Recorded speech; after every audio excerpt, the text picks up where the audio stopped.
Dan kita masih membahas topik Indonesia menargetkan ekspor peningkatan 3 kali lipat ke Tiongkok di tahun 2024 mendatang.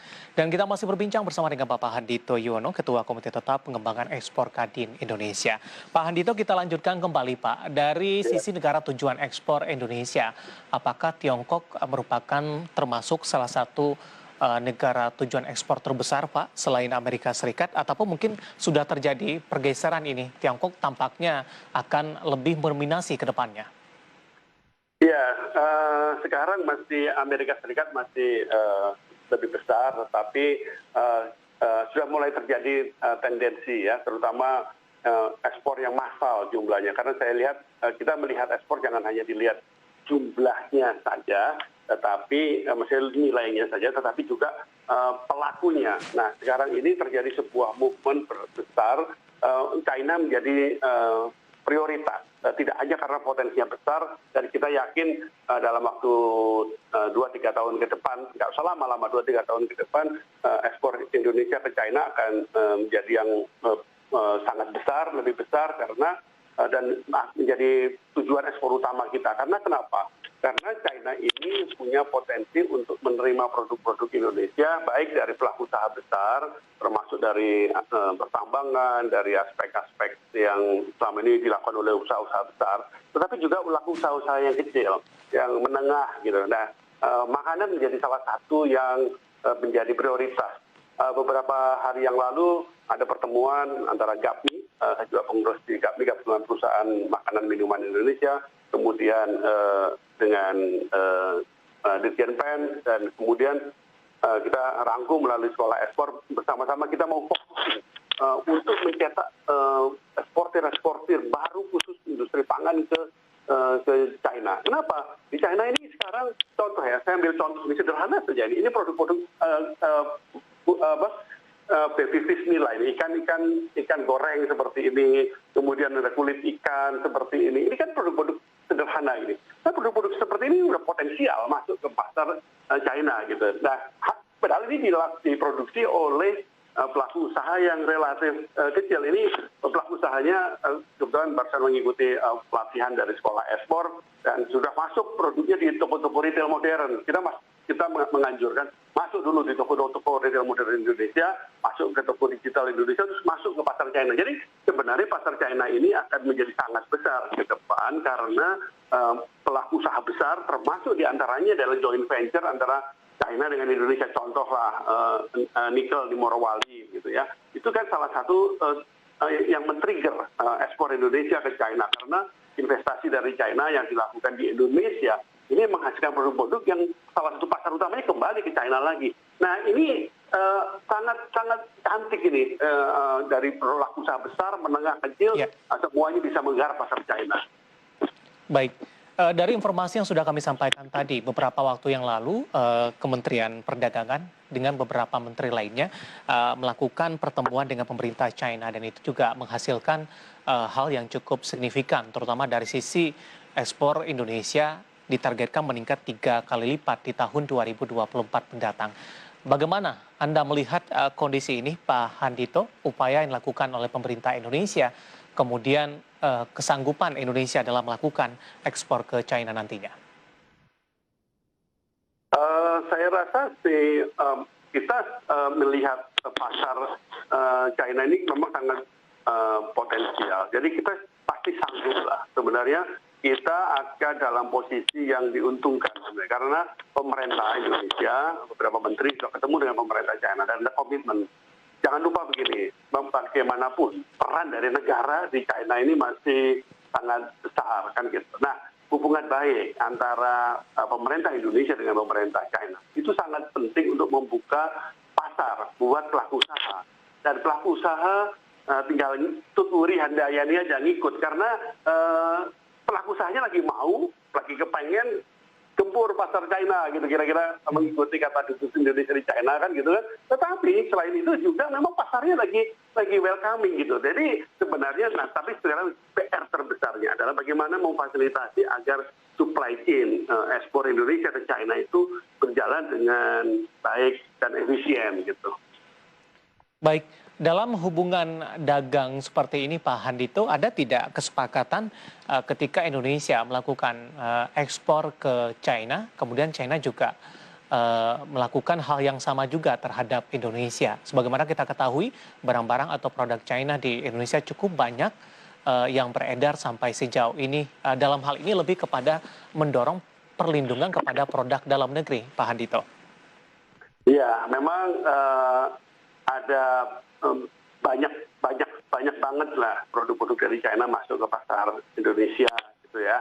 Saya rasa pemerintah Indonesia juga memberi perhatian bagaimana menjaga agar pasar domestik buat produk-produk Indonesia juga tetap bisa terkelola dengan baik sehingga pasar Indonesia nggak boleh dikatakan nggak hancur gitu ya. Saya rasa itu tugas yang harus dilakukan oleh negara dan negara saya rasa sudah hadir di sana.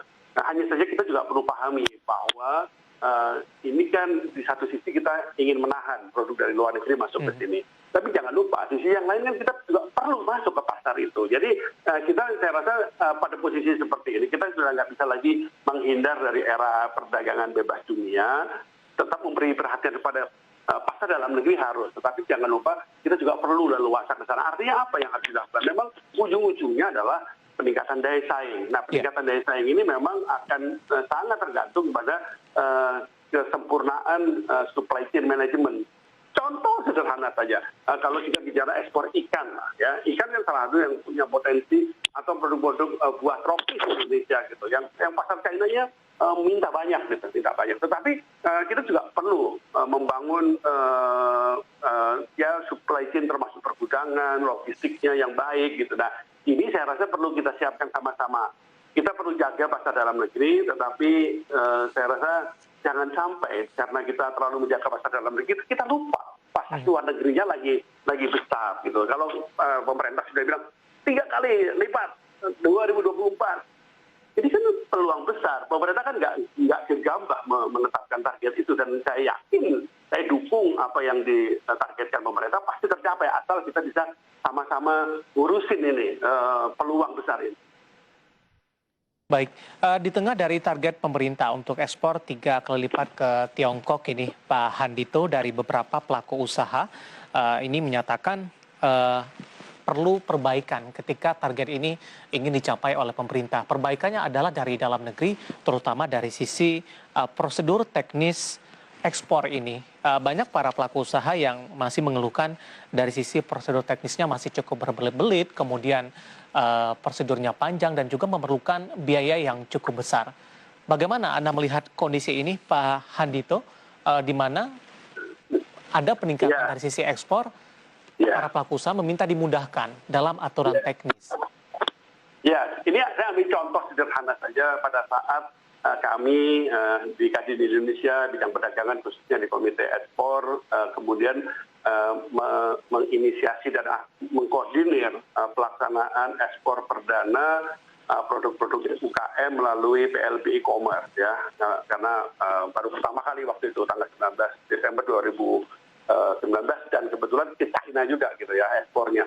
Lebih dari 100 produk kita ekspor, sebagian besar hampir semuanya adalah produk-produk UKM, jumlah itemnya lebih dari 600, tetapi dari 600 itu kemudian hanya ada 2 yang kemudian jadi masalah. Barang udah masuk di kontainer, ada 2 yang jadi masalah. Satu kopi, yang kedua figura. Yang kopi karena belum dapat izin dari dinas pertanian. Yang figuranya karena SPLK-nya untuk kayunya belum keluar.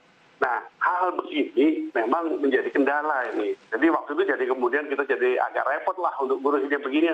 Apalagi kalau itu dilakukan sendiri-sendiri bersama-sama saja repot. Nah, hal begini saya rasa perizinan seperti ini perlu kita benahi.